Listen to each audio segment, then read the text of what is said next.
This week, all over the UK, junior doctors have been on strike. Now, we had a 4-day bank holiday weekend for Easter, 4 days of industrial action of the strike itself, and then another 2-day weekend. So essentially, we've had 10 days of a severely reduced service for the NHS. And the NHS have been warning people saying, you have to wait upwards of 12 hours just to be seen, which is only mildly scary considering that when there's not an industrial action strike, there's also long wait times of around 12 hours. So what gives? Why exactly are junior doctors striking? And are their demands even a little bit realistic? Today we're gonna be looking at all of that and talking a bit more about the history of the issue, as well as my favorite subject of all time, math, because there's a lot of math involved in this actually. Also, by the way, if you're wondering why my voice sounds so weird, I am getting over 3 weeks of different illnesses, from COVID to food poisoning to another big flu. Hooray! This is what comes with cutting. But either way, if you're an American across the pond, you might not know the term junior doctor. Does that mean someone that doesn't have that much experience?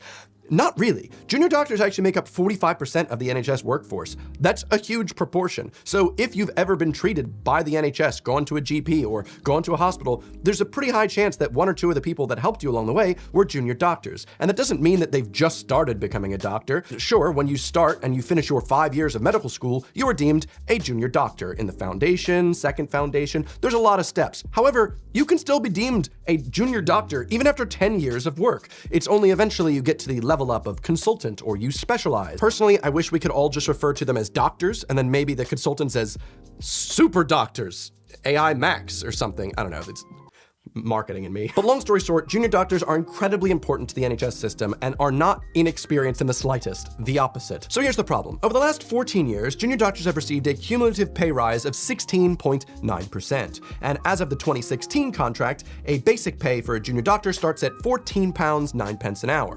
And it was recently reported that the upper echelon of just working at a pret-a-manger gets you £14.25 an hour. So the argument being, if you're a junior doctor and you're looking for a little career change, maybe make a little bit more money, you can help stop someone from flatlining and instead help make them a flat white and get more money for it. Sounds like a good deal. When I had my friend Ian on, who's a junior doctor himself, a lot of you in my audience were absolutely furious at the low rate of pay he received. And I think that just makes sense. We as humans are going to associate a higher monetary value to someone that had to study for 5 years, who works shifts from midnight to 8 a.m. and saves lives, over someone that, sells sandwiches and bagels. They don't even have bagels at Pret.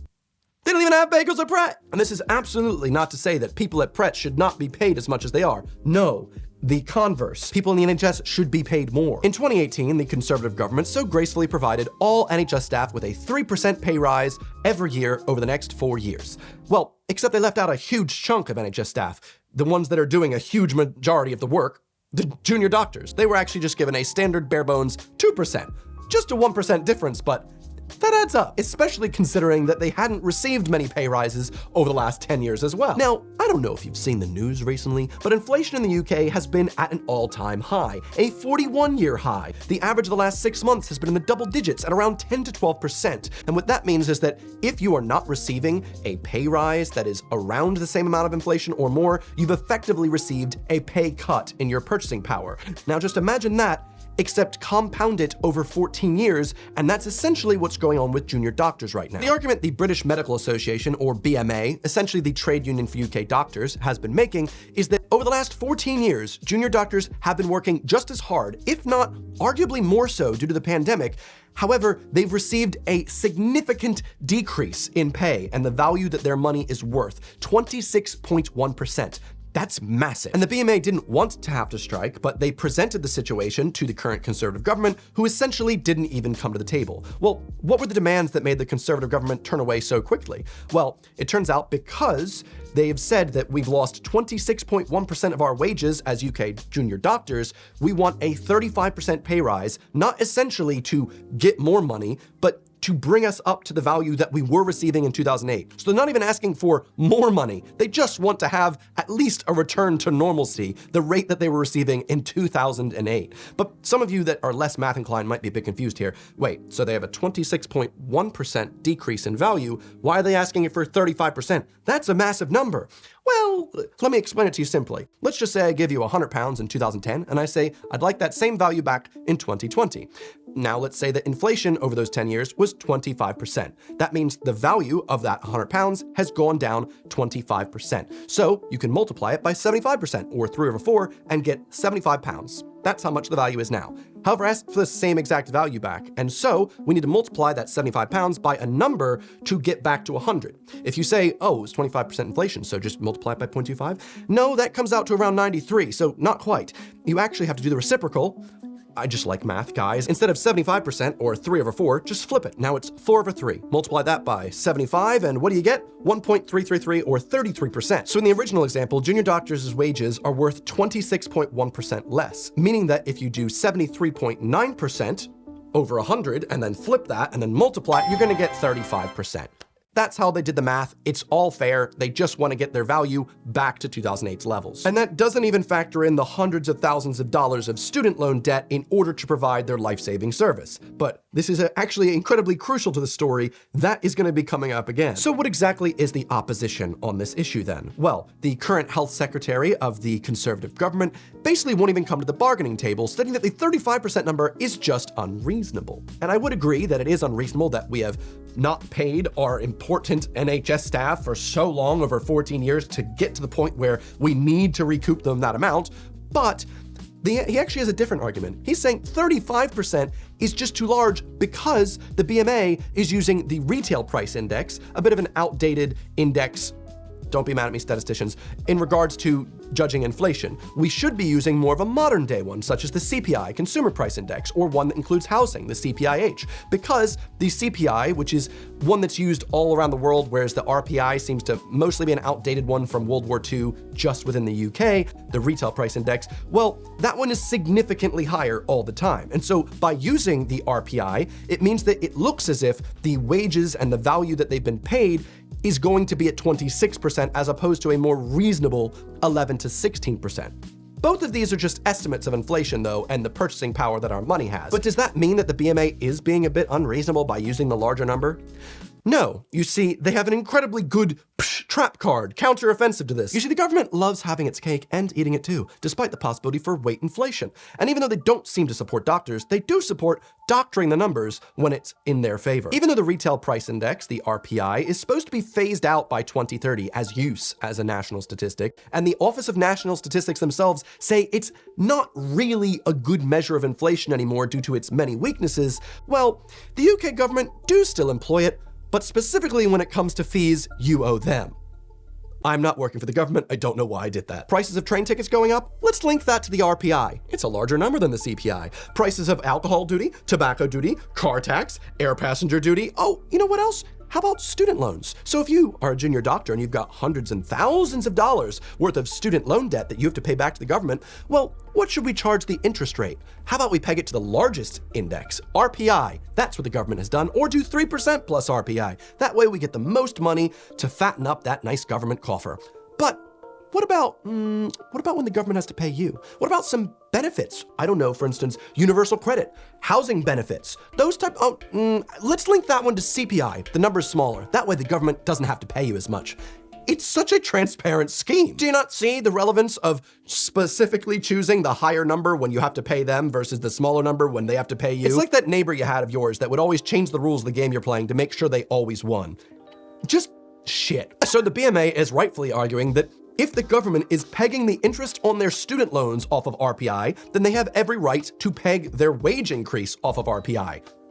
Fair. And as much as I think the UK should just completely ditch RPI already, it does have its uses, and like I said, I'm not trying to get into any fights with any statisticians out there, but they do have a point. But it looks like the government is not budging in the slightest. You'd know this because this isn't even the first bout of industrial action. If you Google NHS strike, you'll see this has been going on for years. We had a 3-day strike in March and now a 4-day strike in April, and it doesn't look like it's going to be getting any better, especially because a recent polling by the BMA found that 4 out of 10 junior doctors are planning to leave the NHS when they can. And if you've been to a hospital in the recent, 5 years, you've seen the dilapidated state of the NHS. So if we're going to be losing 40% of our doctors to bloody Australia, well, how could it get any worse, you say?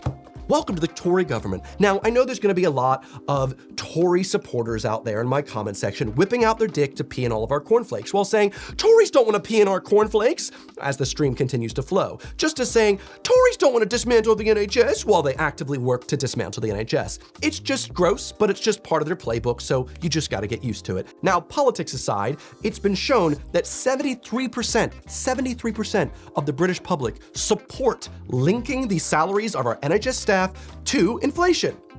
But why is the government not a fan of that? The government that the public voted for? Oh, because they're really out of touch with almost all of society, except for their rich donors.